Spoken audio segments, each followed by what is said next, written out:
Russian researchers in the late 1940s kept 5 people awake for 15 days using an experimental gas-based stimulant. They were kept in a sealed environment to carefully monitor their oxygen intake so the gas didn't kill them, since it was toxic in high concentrations. This was before closed-circuit cameras, so they had only a microphone and 5-inch thick glass porthole-sized windows into the chamber to monitor them. The chamber was stocked with books, cots to sleep on but no bedding, running water, and toilet, and enough dried food to last them all for over a month. The test subjects were political prisoners deemed enemies of the state during World War II. Everything was fine for the first 5 days. The subjects hardly complained, having been promised, falsely, that they would be freed if they submitted to test, and did not sleep for 30 days. Their conversations and activities were monitored, and it was noted that they continued to talk about increasingly traumatic incidents in their past, and the general tone of their conversations took on a darker aspect after the 4-day mark. After 5 days, they started to complain about the circumstances and events that led them to where they were, and started to demonstrate severe paranoia. They stopped talking to each other and began alternately whispering to the microphones and one-way mirrored portholes. Oddly, they all seemed to think they could win the trust of the experimenters by turning over their comrades, the other subjects in captivity with them. At first, the researchers suspected this was an effect of the gas itself. After 9 days, the first of them started screaming. He ran the length of the chamber repeatedly yelling at the top of his lungs for 3 hours straight. He continued attempting to scream, but was only able to produce occasional squeaks. The researchers postulated that he had physically torn his vocal cords. The most surprising thing about this behavior is how the other captives reacted to it, or rather, didn't react to it. They continued whispering to the microphones until the second of the captives started to scream. The 2 non-screaming captives took the books apart, smeared page after page with their own feces, and pasted them calmly over the glass portholes. The screaming promptly stopped. So did the whispering to the microphones. After 3 more days passed, the researchers checked the microphones hourly to make sure they were still working, since they thought it impossible that no sound could be coming with 5 people inside. The oxygen consumption in the chamber indicated that all 5 must still be alive. In fact, it was the amount of oxygen 5 people would consume at a very heavy level of strenuous exercise. On the morning of the 14th day, the researchers did something they said they would not do to get a reaction from the captives. They used the intercom inside of the chamber, hoping to provoke any response from the captives. They were afraid we're either dead or complete vegetables. They announced, "We are opening the chamber to test the microphones. Step away from the door and lie flat on the floor or you will be shot. Compliance will earn one of you your immediate freedom." To their surprise, they heard a single phrase in a calm voice respond, "We no longer want to be freed." Debate broke out among the researchers and the military forces funding the research. Unable to provoke any more response using the intercom, it was finally decided to open the chamber up at midnight on the 15th day. The chamber was flushed of the stimulant gas and filled with fresh air, and immediately voices from the microphone began to object. 3 different voices began begging, as if pleading for the life of a loved one, to turn the gas back on. The chamber was opened and soldiers sent in to retrieve the test subjects. They began to scream louder than ever, and so did the soldiers when they saw what was inside. 4 of the 5 subjects were still alive, although no one could rightly call the state that any of them in life. The food rations past day 5 had not been so much as touched. There were chunks of meat from the dead test subjects' thighs and chest stuffed into the drain in the center of the chamber, blocking the drain and allowing 4 inches of water to accumulate on the floor. Precisely how much of the water on the floor was actually blood was never determined. All 4 surviving test subjects also had large portions of muscle and skin torn away from their bodies. The destruction of flesh and exposed bone on their fingertips indicated that the wounds were inflicted by hand, not with teeth as the researchers initially thought. Closer examination of the position and angles of the wounds indicated that most, if not all of them, were self-inflicted. The abdominal organs below the rib cage of all 4 test subjects had been removed, while the heart, lungs, and diaphragm remained in place. The skin and most of the muscles attached to the ribs had been ripped off, exposing the lungs through the rib cage. All the blood vessels and organs remained intact. They had just been taken out and laid on the floor, fanning out around the eviscerated but still living bodies of the subjects. The digestive tract of all 4 could be seen to be working, digesting food. It quickly became apparent that what they were digesting was their own flesh, that they had ripped off and eaten over the course of days. Most of the soldiers were Russian special operatives at the facility, but still many refused to return to the chamber to remove the test subjects. They continued to scream to be left in the chamber and alternately begged and demanded that the gas be turned back on, lest they fall asleep. To everyone's surprise, the test subjects put up a fierce fight in the process of being removed from the chamber. One of the Russian soldiers died from having his throat ripped out. Another was gravely injured by having his testicles ripped off and an artery in his leg severed by one of the subject's teeth.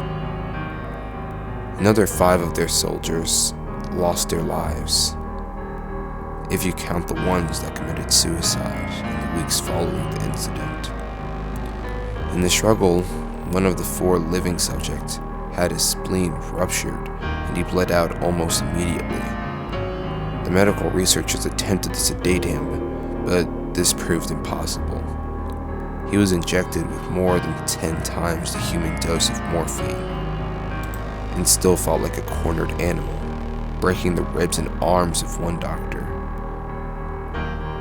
When Hart was not seen to beat for a full 2 minutes after he had bled out to the point there was more air in his system than blood.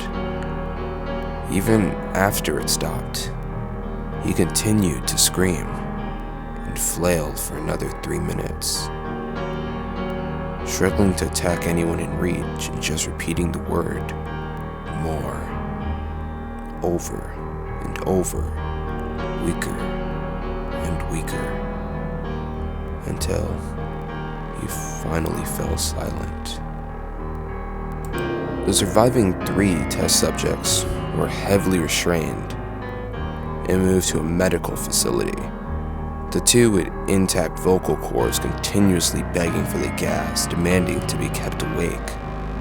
The most injured of the 3 was taken to the only surgical operating room that the facility had. In the process of preparing the subject to have his organs placed back within his body, it was found that he was effectively immune to the sedative they had given him to prepare him for the surgery. He fought furiously against his restraints.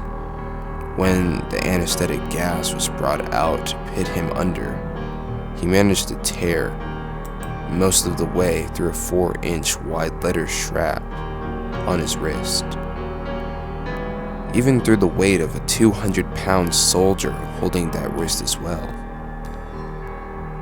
It took only a little more anesthetic than normal to pit him under. In the instant his eyelids fluttered and closed, his heart stopped. In the autopsy of the test subject that died on the operating table, it was found that his blood had triple the normal levels of oxygen. His muscles that were still attached to his skeleton were badly torn, and he had broken 9 bones in his struggle to not be subdued. Most of them were from the force his own muscles had exerted on them. The second survivor had been the first of the group of 5 to start screaming. His vocal cords destroyed, he was unable to beg or object to surgery, and he only reacted by shaking his head violently in disapproval when the anesthetic gas was brought near him. He shook his head yes when someone suggested reluctantly they try the surgery without anesthetic, and did not react for the entire 6-hour procedure of replacing the abdominal organs and attempting to cover them with what remained of his skin. The surgeon presiding stated repeatedly that it should be medically possible for the patient to still be alive. One terrified nurse assisting the surgery stated that she had seen the patient's mouth curl into a smile several times whenever his eyes met hers. When the surgery ended, the subject looked at the surgeon and began to wheeze loudly, attempting to talk while struggling. Assuming this must be something of drastic importance, the surgeon had a pen and a pad fetched so the patient could write his message. It was simple: keep cutting. The other 2 test subjects were given the same surgery, both without anesthetic as well, although they had to be injected with paralytic for the duration of the operation. The surgeon found it impossible to perform the operation with the patients laughing continuously. Once paralyzed, the subjects could only follow the attending researchers with their eyes. The paralytic cleared their system in an abnormally short period of time, and they were soon trying to escape their bonds. The moment they could speak, they were again asking for the stimulant gas. The researchers tried asking why they had injured themselves, why they had ripped out their own guts, and why they wanted to be given the gas again. Only one response was given: I must remain awake. All 3 subjects' restraints were reinforced, and they were placed back into the chamber waiting determination as to what should be done to them. The researchers, facing the wrath of the military benefactors for having failed the stated goals of their project, considered euthanizing the surviving subjects. The commanding officer in ex-KGB instead saw potential and wanted to see what would happen if they were put back on the gas. The researchers strongly objected, but were overruled. In preparation for being sealed in the chamber again, the subjects were connected to an EEG monitor and had their restraints padded for long-term confinement. To everyone's surprise, all 3 stopped struggling the moment it was let slip that they were going back on the gas. It was obvious that at this point all three were pitting up a great struggle to stay awake. One of the subjects that could speak was humming loudly and continuously. The mute subject was straining his legs against the lettered bonds with all his might, first left, then right,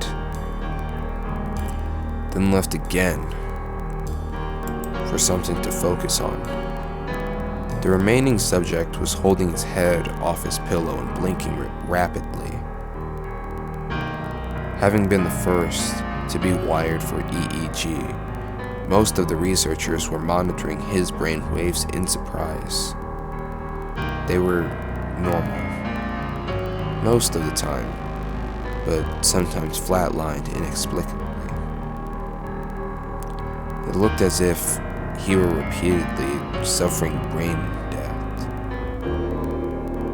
before returning to normal.